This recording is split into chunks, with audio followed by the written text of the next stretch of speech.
नमस्कार। मैं advocate Nripendra सनसनवार, Rajasthan high court Jaipur स्वागत करता हूं आपका अपने यूट्यूब चैनल लॉ डोर में। आज इस वीडियो में मैं आपके लिए जानकारी लेकर आया हूं संपत्ति के बंटवारे को लेकर। दरअसल आमतौर पर एक आम नागरिक की ज़्यादातर जिज्ञासा यही होती है कि माँ बाप की प्रॉपर्टी में से बच्चों को कितना हक मिलता है, चाहे वो बेटा हो या बेटी हो। परंतु इस बिंदु पर जो कि मैं आज बताने जा रहा हूं, जिस पर हम चर्चा करेंगे, इस पर शायद ही कम लोगों को पता होगा कि यदि कोई बेटा है, उसकी कमाई हुई संपत्ति, तो उसकी संपत्ति पर माँ का कितना अधिकार होगा।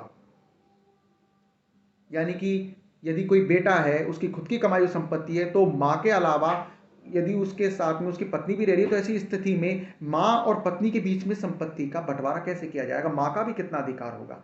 इन सभी बातों के बारे में आज इस वीडियो में मैं आपको जानकारी दूंगा। तो आइए आगे बढ़ते हैं और जानते हैं कि माँ की अपनी बेटे की संपत्ति में कितना अधिकार होता है, कितना हक होता है। इस बारे में आज इस वीडियो में मैं 3 बिंदुओं को ज़्यादा हाईलाइट करूंगा। माँ को अपने ही बेटे की संपत्ति में अधिकार नहीं मिलते हैं, इस बारे में। हर माँ को अपने बेटे की संपत्ति में अधिकारों के बारे में भी पता होना चाहिए, तथा विवाहित बेटे और अविवाहित बेटे होने की स्थिति में माँ को अपने बेटे की संपत्ति में किस प्रकार से हक मिलेगा, कैसे संपत्ति का बंटवारा होगा, कैसे माँ का अधिकार माँ को मिलेगा, इस बारे में मैं चर्चा करूंगा। तो आइए विस्तार से जानते हैं इस बारे में। भारत में संपत्ति को लेकर पर्याप्त कानून है। इसी तरह उत्तराधिकार के कानून भी काफ़ी स्पष्ट हैं। ज़्यादातर लोग मौत से पहले ही अपनी प्रॉपर्टी के उत्तराधिकारी को घोषित कर देते हैं, मतलब है अपनी संपत्ति का बंटवारा कर देते हैं, ताकि बाद में कोई लड़ाई झगड़ा इस संबंध में न रहे। प्रॉपर्टी के मालिक को पूरा अधिकार होता है कि वह चाहे जिसे अपनी संपत्ति को सौंप सकता है। आमतौर पर कोई भी शख्स अपनी उत्तराधिकारी अपनी बच्चों या पत्नी को ही बनाता है, लेकिन एक सवाल यह भी उठता है कि अगर उस व्यक्ति की माँ भी साथ में रहती है और बगैर उत्तराधिकारी की घोषणा किए उस शख्स की या बेटे की मृत्यु हो जाती है, तो संपत्ति ऐसी स्थिति में किसके पास में जाएगी। माँ और पत्नी में से किसका कितना अधिकार उस व्यक्ति की संपत्ति में रहेगा। आजकल के समय में कई कारणों के चलते माँ को अपने ही बेटे की संपत्ति में अधिकार नहीं मिल पाते हैं, इसलिए हर माँ को अपने बेटे की संपत्ति में क्या क्या अधिकार होते हैं, इसके बारे में जरूर पता होना चाहिए। बता दें कि बेटे की संपत्ति पर अधिकार को लेकर हिंदू उत्तराधिकार अधिनियम 1956 में व्यवस्था दी गई है। इसके बारे में बताया गया है। इसमें लड़के के विवाहित और अविवाहित रहते मृत्यु होने पर अलग अलग तरीके से संपत्ति का बंटवारा किया जाता है। अब जानते हैं कि इस कानून के बारे में कि यह क्या कहता है। कई सारे ऐसे मामले सामने आते हैं जिसमें मृत बेटे की संपत्ति में उसकी मां को हक ही नहीं दिया जाता है, जो कानून के विरुद्ध है।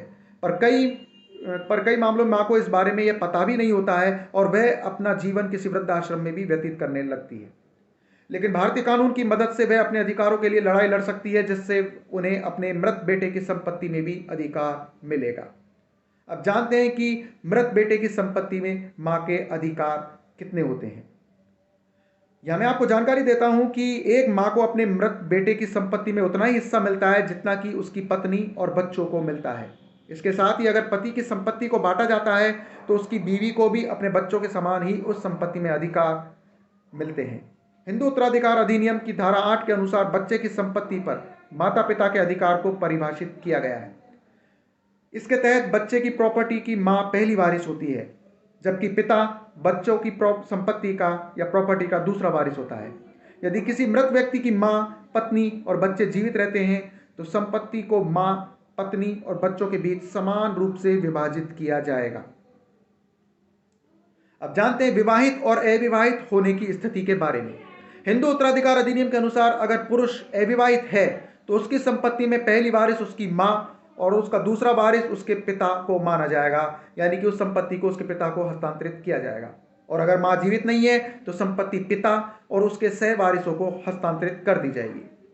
यदि मृतक एक हिंदू विवाहित पुरुष है और बिना वसीयत के मर जाता है, तो उसकी पत्नी को हिंदू उत्तराधिकार अधिनियम 1956 के अनुसार संपत्ति का अधिकार प्राप्त होगा। ऐसे मामले में उसकी पत्नी को श्रेणी 1 का वारिस माना जाएगा। वह संपत्ति को अन्य कानूनी उत्तराधिकारियों के साथ समान रूप से साझा करेगी। तो यह थी महत्वपूर्ण जानकारी संपत्ति के बंटवारे को लेकर, जिसमें कि यह बताया गया है कि यदि कोई बेटा अविवाहित या विवाहित हो और उसकी मृत्यु हो जाए बिना उत्तराधिकारी की घोषणा किए बगैर अपनी प्रॉपर्टी के संबंध में, तो ऐसी स्थिति में उसकी मां को उसकी प्रॉपर्टी में से कितना हिस्सा मिलेगा, कितना अधिकार मिलेगा। यानी कि एक मां का अपने बेटे की प्रॉपर्टी पर कितना अधिकार होता है, इस बारे में इस वीडियो में जानकारी दी गई। इस जानकारी को आप ज़्यादा से ज़्यादा शेयर भी करें, जिससे कि किसी के काम भी आ सके। तो मिलते हैं एक और नई कानून जानकारी के साथ अपने अगले वीडियो में। नमस्कार।